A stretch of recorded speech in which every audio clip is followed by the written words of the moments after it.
I design clothing.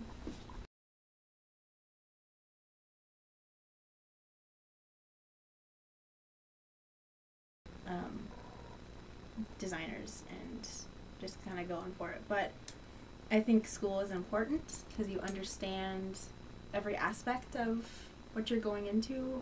So you're not like out there with a chicken cut off your head and you're just walking around. Exactly, just kind of like making clothes. Yeah. You have it's learning the process of taking an idea, turning it to concepts, doing sketches, making a pattern correctly, rendering that pattern, changing it if need be, and making the clothing and then being able to sell it and knowing who you're selling it to. Because I mean, like one of my teachers said, she said, if you don't know who you're selling it to, then you're just doing this as a hobby. It's not something that you're really going for. So you have to know exactly who you're selling it to, what person's going to be wearing your clothing. And I think you don't know all of those fundamentals, it's going to be very, very difficult.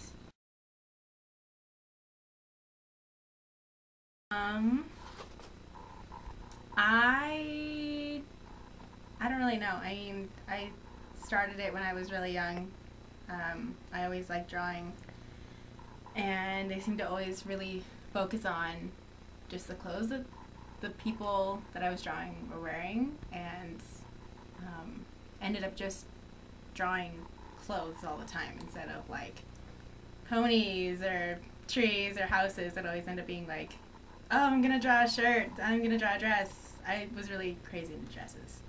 So it was like always drawing dresses, and then I found out it's like, oh, you can do this for a living and like get paid for it and do it for the rest of your life. And I was like, that's amazing, I'm gonna do that. And yeah, that's kind of just how it went. And then my father sewed all the time, and he taught me how to sew. He would make these like crazy elaborate Halloween costumes for us every year for my two brothers, and I wanted to be Statue of Liberty for some reason one year. And he like carved out the whole crown thing and the whatever book she was holding, and then the torch, and like covered it in glitter and like made the whole gown and everything. It was totally intense, and I was like, that's so much fun. Then I started making costumes and stuff for in my theater in high school, and just little odds and ends things by myself, and kind of just took off from there. And now I'm going to school for it, and I'm going to do it for the rest of my life, which is exciting for me.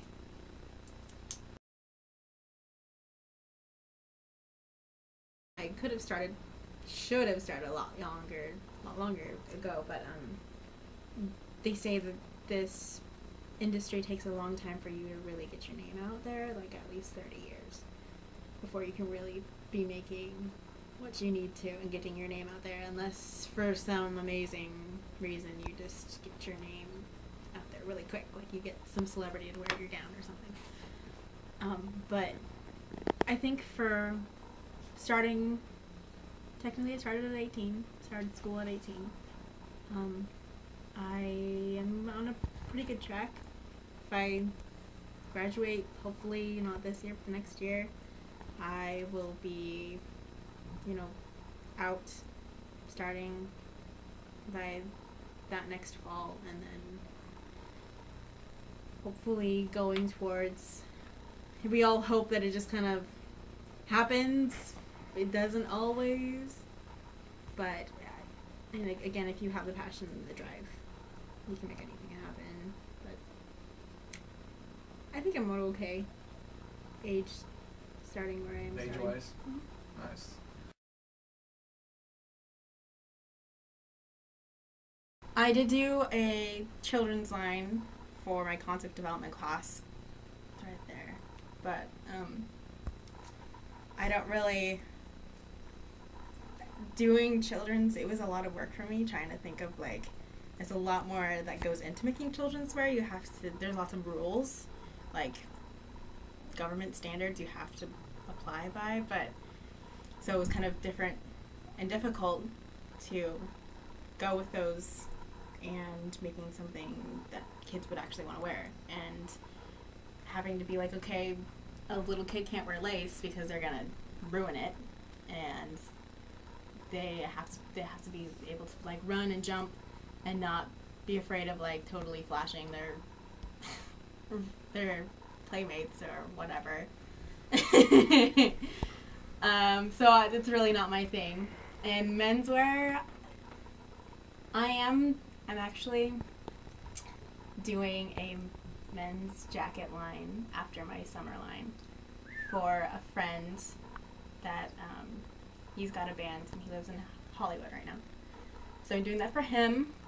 So that's going to be my first attempt in making menswear, but it's going to be really like totally elaborate and kind of crazy stuff all over it. I don't really like to do menswear. There's not many options.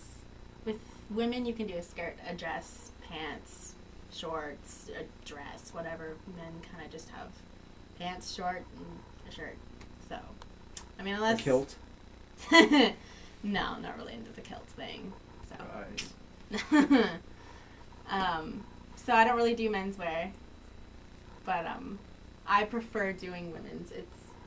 You have more options in doing things, and I really like, not that way, don't think of it this way, but I really like the women's form. It has having so many curves on it and being able to tailor to those curves and make Well, them... I'm not good enough? You're very boxy, I'm sorry. I'm fat now. I didn't say you're fat.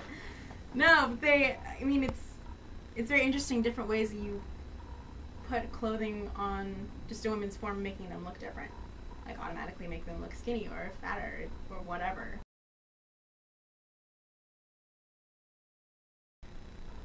No, I don't. It's a very difficult section of fashion to get into. It takes a lot more time, and I understand that it's a lot more difficult. And I like to stay, into the smaller sizes because it's a lot easier. It's not that I don't like plus size fashion. It's just different and it's difficult and it's just not my area that I like to focus in. Okay. That's so much love for the fat lady, though. Hey, I was a fat lady at one time, so... No, you weren't. Oh, yes, I was.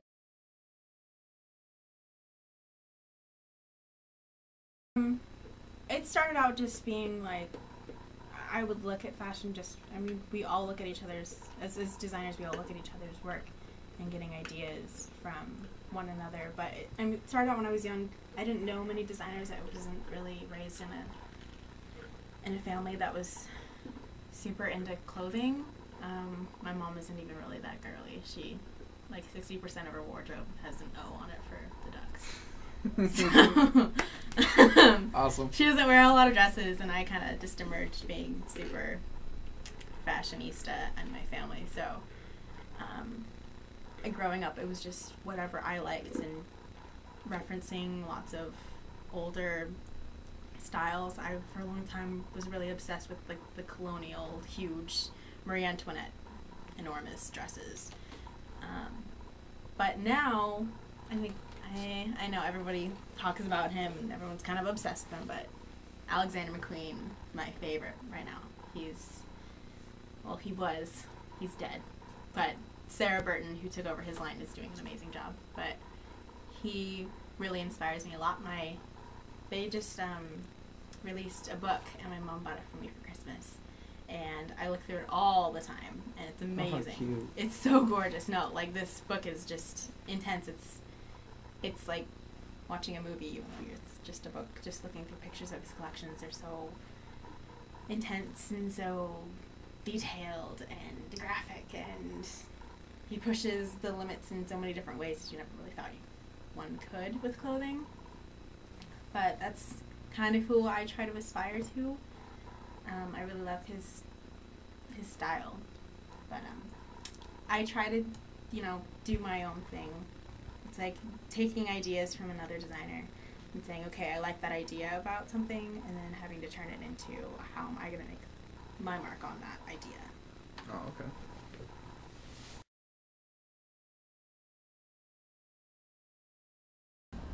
If you want to do this, you can have second thoughts.